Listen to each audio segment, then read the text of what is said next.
हाँ जी, जय श्री राम। क्या हाल चाल है आप सबके। तो आज जो सबसे बड़ा इशू है नेपाल के अंदर जो चीज़ हो रही है, आज हम उसके बारे में बात करेंगे कि ये जो इतनी नेपाल के अंदर जो हिंसा हुई है उसका मेन कारण क्या था और ये चीज़ कहाँ से शुरू हुई। नेपाल के अंदर जो चीज़ चल रही है उसको एक जेनजी जनरेशन का एक क्रांति मानी जा रही है और वो शुरू हुई एक छोटी सी, जब आप इंस्टाग्राम पे पोस्ट करते हैं उससे। क्या था कि जब वहाँ पे बेरोज़गारी ज़्यादा हो गई, लोगों को जॉब्स नहीं मिल रही, भुखमरी बढ़ गई और भुखमरी बढ़ने की वजह से जो जनरेशन्स थी, जो यूथ था, जिनको जॉब नहीं मिल रही इतना पढ़ने लिखने के बाद अभी, तो उन्होंने क्या किया, उन्होंने अपना सब कुछ अपना जो सोशल मीडिया पे होता है वो सब कुछ पोस्ट करना शुरू करा। और उन्होंने देखा कि जो जो हम पैसे टैक्स के रूप में भर रहे हैं या हम जो जो फैसिलिटीज़ हमें मिलनी चाहिए थी, वो नेता के बच्चे कैसे या नेता की फैमिलीज कैसे यूज़ कर रही हैं।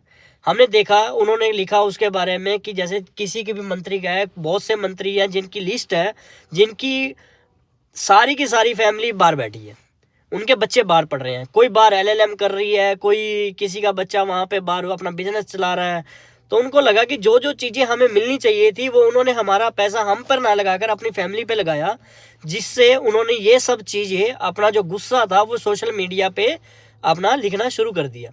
सोशल मीडिया पे लिखने का हर किसी को अधिकार है। सोशल मीडिया होता ही इसलिए है कि जहां आप अपने अपने जो विचार हैं आप अपने दोस्तों के साथ, अपने परिवार के साथ या अपने कम्युनिटी के साथ आप साझा कर सकते हो, और इसीलिए ये सोशल साइट्स बनाई गई थी। पर जब उन्होंने वो ये चीज़ें एक्सपोज करी, जब ये चीज़ें उनके बारे में लिखी, तो उन्होंने क्या किया कि ये, क्योंकि एक बंदे ने अगर एक के बारे में लिखा तो वो चीज़ें बढ़ती बढ़ती बढ़ती बढ़ती सभी ने उस सबके बारे में लिखना स्टार्ट कर दिया। जब ये चीज़ लिखी तो उन्होंने मंत्री जो उनके वहाँ के थे, जो पार्लियामेंट में एक सेशन होता है, और उसके बाद उन्होंने क्या करा, ये सारी जो सोशल मीडिया साइट थी उसको एक बंद कर दी और उसको एक कहने के एक चीज़ कहकर कि इनके एग्रीमेंट में थोड़ी हेर फेर है, इसलिए हम ये चीज़ अलाउ नहीं कर सकते। यहाँ से देखते हुए उनका जो अपना जेनजी जनरेशन है, उनका गुस्सा भड़कता है। उन्होंने क्या किया, अपना गए पार्लियामेंट के बाहर बैठे और अपना पीसफुली धरना स्टार्ट कर दिया। जब पार्लियामेंट के बाहर बैठे और वहाँ पे पॉलिटिकल पार्टी जो अपोजिशन होती हैं वो भी इन्वॉल्व हुई, और फिर जब आपको पता, जब अपोजिशन इन्वॉल्व होती है तो थोड़ा मुद्दा भड़कता है।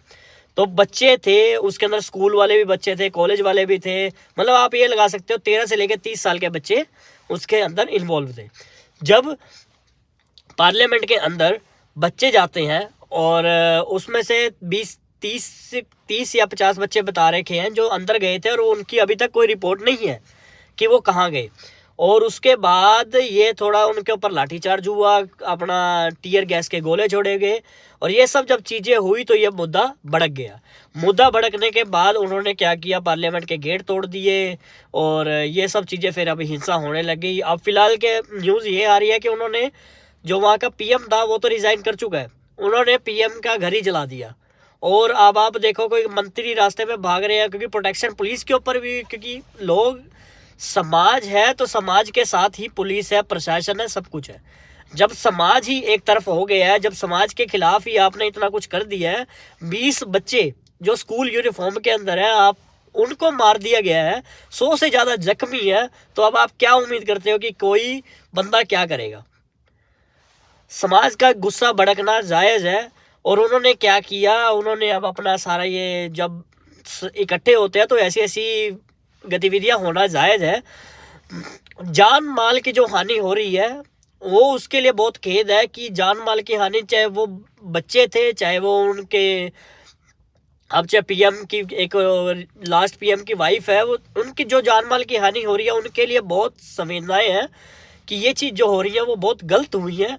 कि किसी भी चीज़ का सोल्यूशन हिंसा से नहीं होता, पर जब ऐसे ऐसे समाज जब इकट्ठा होता तो ये चीज़ें हो ही जाती हैं। अब मेन बात जो ये है, अब वहाँ पे दोबारा री इलेक्शन होंगे और उसके बाद देखेंगे कि कैसी सरकार वहाँ बनती है, और उसके बाद वो कैसा कैसा उनको यूथ को एक संतुष्टि भरा इन्वायरमेंट और उनको एक जॉब और ये ऐसा कुछ चीज़ें जो प्रोवाइड करते हैं, जो उनकी डिमांड है वो कर सकें। और ये बैन जो सोशल मीडिया पे था वो कब का हट चुका है, पर स्टिल अब ये चीज़ जो चिंगारी थी वो आग पकड़ चुकी है। अब भगवान भली करे कि सब ही सुरक्षित रहें और सब सेफ रहें।